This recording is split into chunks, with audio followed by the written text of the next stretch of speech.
À t égale 0, on a relié les deux condensateurs et on nous demande maintenant, pour t strictement positif, de déterminer l'équation différentielle vérifiée par l'intensité I, puis d'en déduire l'expression de I pour t strictement positif.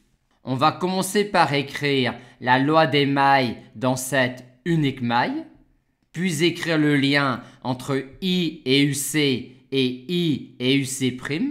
Et une fois arrivé là, en dérivant cette relation-là, puis en y remplaçant DUC sur DT et DUC' sur DT en fonction de I, on obtient finalement cette équation différentielle-là vérifiée par I avec taux qui vaut cette valeur-là.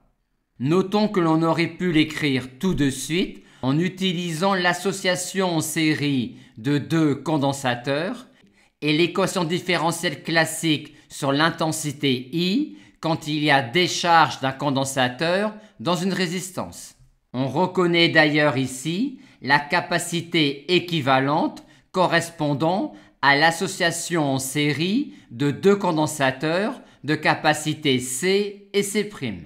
On en déduit immédiatement cette forme générale pour I.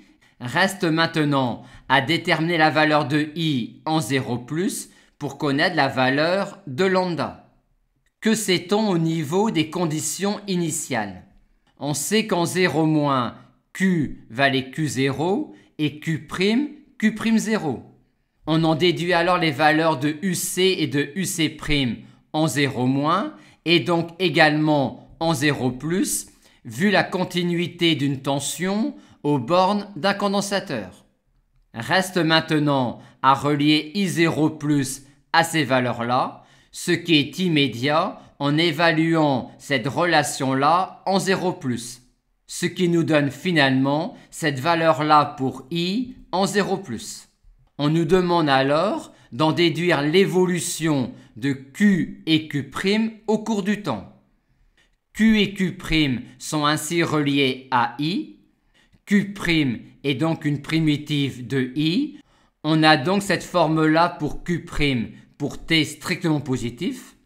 Et vu la valeur de Q' en 0-, qui est également sa valeur en 0+, étant donné que la charge sur l'armature d'un condensateur est une fonction continue du temps, tout comme la tension aux bornes du condensateur, c'est également sa valeur en 0+.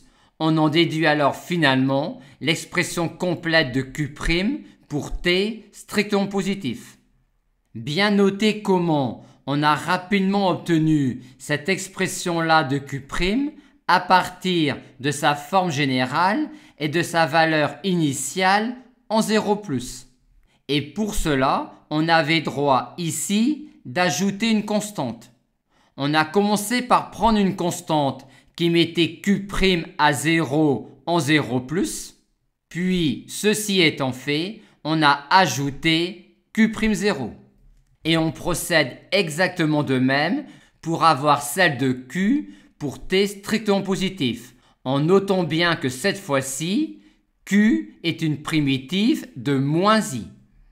Et on nous demande ensuite de retrouver les valeurs de Q et Q' en l'infini.